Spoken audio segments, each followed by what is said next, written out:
Hangout Radio, powered by 92 Zoo and presented by Alexander Shannara and Associates. We prove it.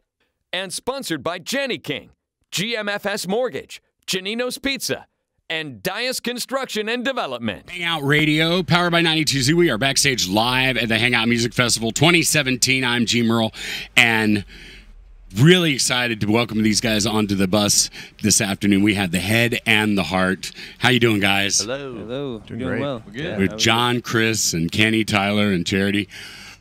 Welcome back to the area. Now, you played Mobile a couple years ago. My head still hurts a little from that. So. That's what we do to people. Yeah, that was a fun night, though. Yeah. And I just found out that one of your road crew grew up in Mobile, which would be Bailey Griffin. Yeah. Oh, Griffith. Griffith, yeah. He grew up here and moved to Nashville, and we just found him through an old tour manager friend of ours, and he's been crushing it for us. So we love the guy. He's like our little brother. He's been hyping up Hangout Fest for a long time. Yeah. So none of us have been here before, and he loves it so much, and it's amazing. So what is your opinion of it, being that it's your first time here? Is it what you expected? It's the right vibe for a festival, you know, Yeah. like on the beach. Yeah. It couldn't get better. I just hope that the sun comes out. That's the only thing I'm waiting for. It will. Yeah. How long are you here for the rest of the weekend, or just tonight or tomorrow? Just tonight, Yeah, we leave to Austin tonight. Oh, do you really? Yeah, we're doing an ACL taping tomorrow. Or Monday. Monday? Yeah. So, playing tonight, 8 o'clock at the, which stage is it? Fitz? Fifth stage, which is right off the main drag here. And if you've never seen the Head and Heart, you really need to go check them out. They're an amazing live band. I'm not just saying that because they're all staring at me right now, but they really are. Thank you. And you guys, recently I saw y'all on this TV show Roadies. Yeah. On the opening season of that. That was kind of cool because you were like playing the rock band. It's like, we're cool, you know? What was that like for y'all? It felt like acting. Yeah. I mean, we've never, you know, we don't, we're not one to like play pranks on people that in like, you know, terrible ways like that. But Yeah. it was cool to be in a different role than what you're doing in your day-to-day life. And It was just a really awesome experience, too, Yeah. to be on set for a couple days with Cameron Crowe and Luke Wilson and see like how that type of production is put together and how it's run and, you know, how on top of it so many people have to be to make it work. It was really, really interesting experience. yeah, Luke Wilson was hilarious. Yeah, he's a great dude. And Yeah. Cameron was like the Yeah. nicest guy you ever meet. You know, I've always wanted to like sit down and talk to him. I mean, I remember reading Fast Times when it was still a book.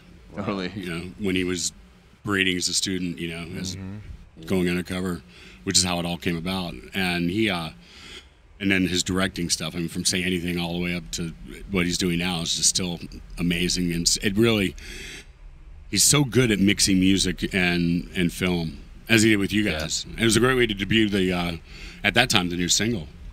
Yeah. Yeah. Because they had you guys play it like... And that was kind of the catalyst for us to finish that song. That song had sort of been stewing for around the time we were doing Let's Be Still, recording that record, and it just kind of, it was one of those nights in the studio where we came up with a few parts that were really cool, but we didn't really have anything nailed down, and it kind of just sat on the shelf for a while.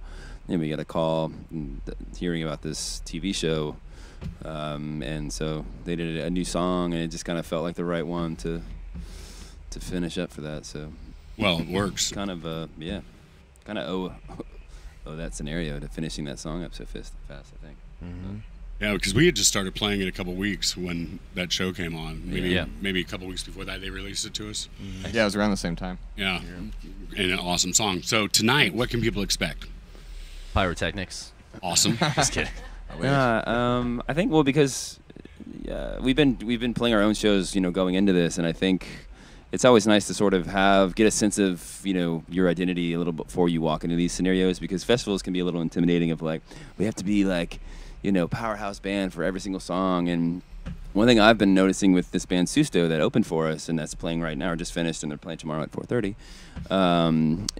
During their set, they'll totally just do a couple down quote unquote numbers that just have such a great feel to it that, you know, where you're at. I mean, they're playing right on the beach, and I think they become more impactful than like a, you know, floor stomper.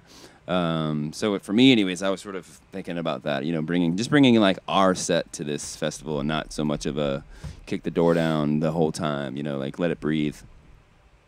And that works, especially for this festival, because Yeah. it's, the whole vibe is so laid back anyway. Yeah, we'll see. We haven't done it yet. That's the thing about these, like, I have faith. these, you know, like Alabama, like Florida, where we just were for 4 nights, and then also into Texas, you know, like the ACL Festival is another festival that I really feel like it just gathers a lot of music fans, and maybe not necessarily there just to like be part of the scene or to be seen or whatever. And there are some festivals that are like that, and you walk in and you kind of feel like you have to put on this like front a little bit. Yeah. But these are more like geared towards what we do anyways, I think, you know, which is just kind of play the music that we love playing, you know, and there's no kind of pretension to that or anything, which is nice. Yeah, and I completely agree with you. I mean, I've been at almost every one of these, and the things that really, like the Ava Brothers came out a few years ago and played and did what they do, and the place was just going crazy. Florence and the Machine last year, who headlined on Sunday night, wove a spell over the audience. Yeah. And you could just see it happening. The audience at these shows, especially down here, are so open to whatever the artists want to give them and receptive to it and just want it. And it turns out to be like a win-win experience for both, for the artist and for the I'm looking forward audience. to it. We can't wait, and that's at 8 o'clock tonight on the Fit stage. Now, real quick before I let you guys go, any new music in the works? New album? Anything? We're in the like beginning phases of discussing about talking. We're talking about talking about. Yeah, we're thinking about record talking about about working on new talking. music. But no, there's always, I mean, there's always stuff, you know, being thrown around, and we're not the greatest band to like write on tour, and so we kind of have to schedule these chunks of time after we're done touring, and so we're now like planning those chunks and the time to write and start recording. We want it to be sooner though than between the second and the third record. We want to put out something hopefully next year, you know. That'd be cool. Now, how long's it been since about a year now since that? Just not long. September, Not even. Yeah. Yeah. So that'd be awesome if we get some next year. And I think we're trying to That's the kick plan. stuff out a little quicker now, you know, and just kind of have more fun with it. You know, it feels like there are no rules anymore in the way you put out songs or the way you put out records or whatever. You kind of can do a lot more now with the streaming stuff, and absolutely. And it's cool. Just going back to like singles, you know, like Yeah. I just feel like the whole, you know, single 7-inch 45s, you know, 30, you know, full LPs is just kind of coming like around to like a full circle of like maybe we just put out a single or maybe put out like a few songs. We'll see what happens, but.